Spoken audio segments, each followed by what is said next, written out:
you change I'm assuming you change No, wrong answer. Like you answer something completely off topic. Yeah. All right. Well, ladies and gentlemen, hey guys, let's stop. We're finally ready to start here.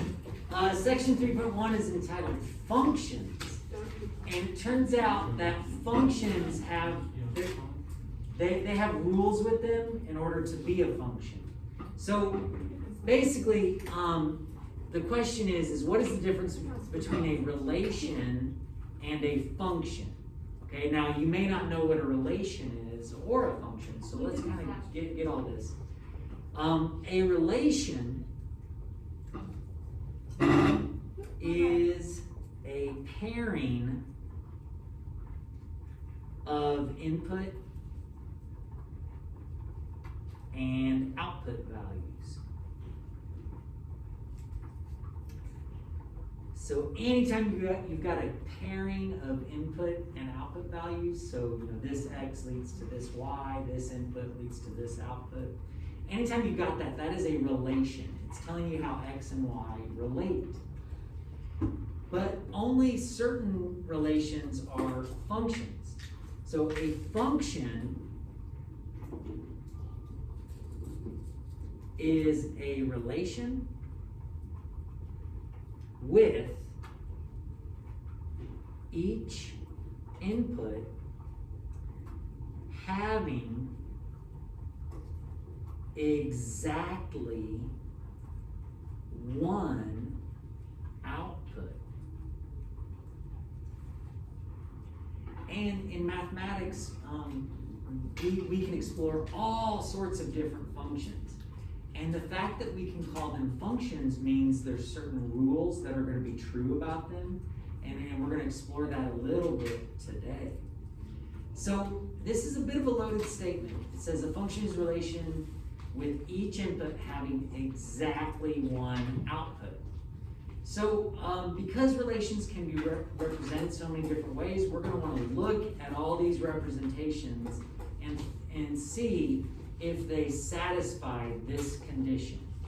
Each input having exactly one output. So first off, you can represent a relation with ordered pairs, meaning that -3 is the input. What's the output that corresponds with it? 1. -2 is the input, y is the output. -1 is input, 1 is the output. 0 is the input, 1 is the output, etc. So this is a relation. It's x's and y's paired up. But is it a function? Yes. Yeah. Does each input have exactly one output? Yeah. Yes. Well, the answer is yes. Now, what was maybe a cause for a little bit of concern? probably being the 0. But the 0 would just be origin, right? For the should just be the middle. Can I tell you guys what stressed me about this? Yes. Every input had an output of what? Positive. 1. And that seemed a little bit weird to me. But did each input have exactly one output? Yeah. Did -3 go to anything other than 1? No. There wasn't another -3, was there? So I don't know, it didn't. Did -2 go to anything other than 1? No, there wasn't another -2, was there?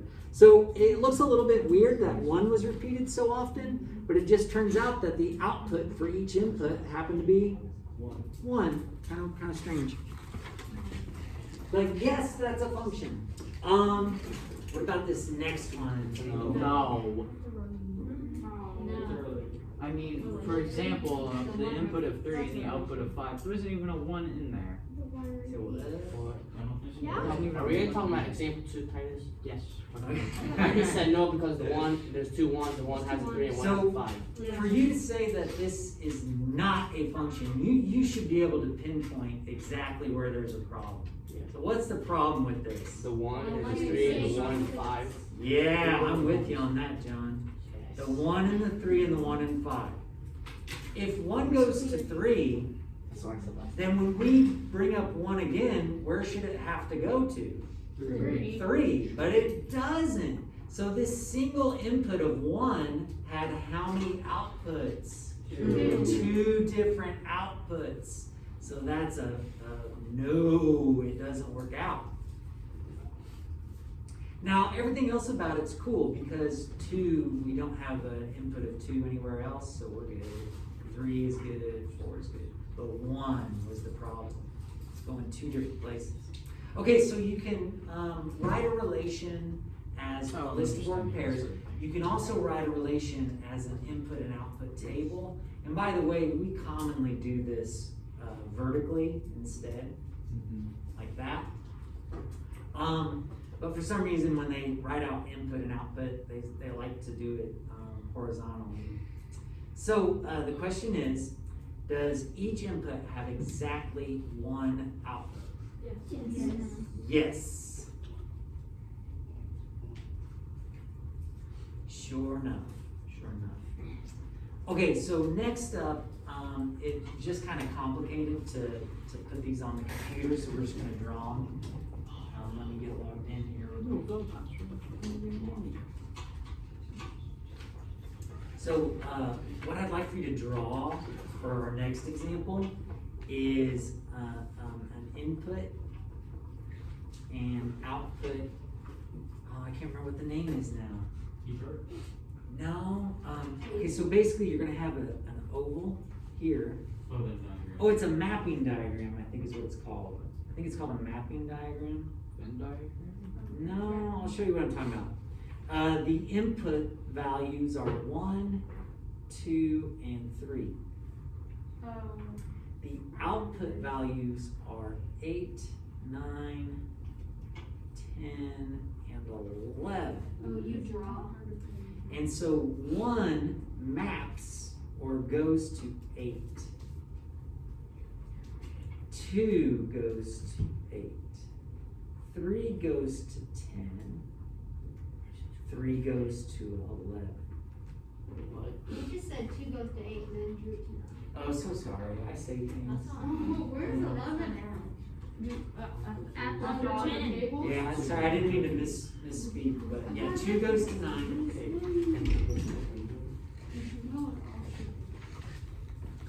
So, does each input have exactly 1 output? No. No. Where's the issue? 3 3 goes to 10 and 11. Yeah, 3 is going to 2 different places. So no, not a For your final function. and Not a function. How you mean? You got 3 extra on your desk.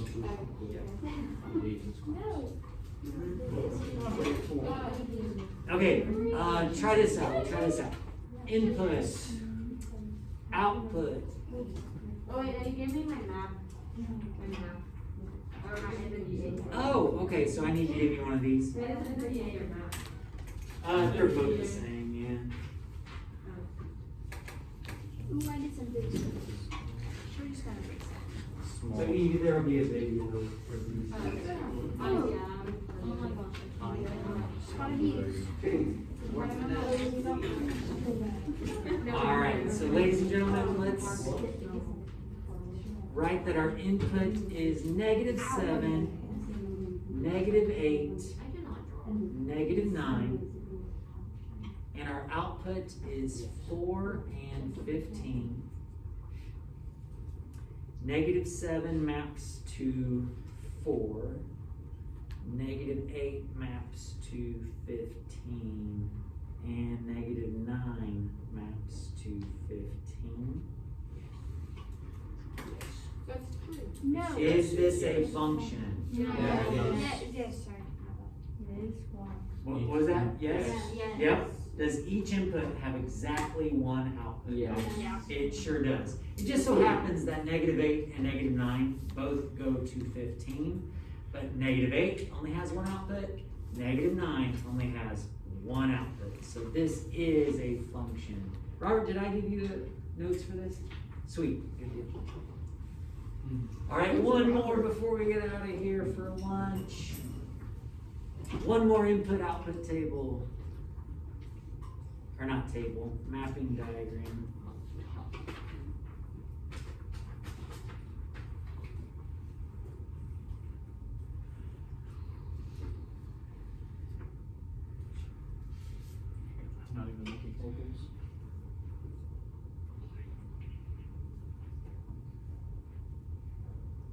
Yes, it is. Are you sure? Yes. Yes. Yep, you're right. So we'll stop there. You might wanna look at the next one and just kinda think about it, what's represented there. But we'll stop now and head to lunch soon. Yeah, I'm just not.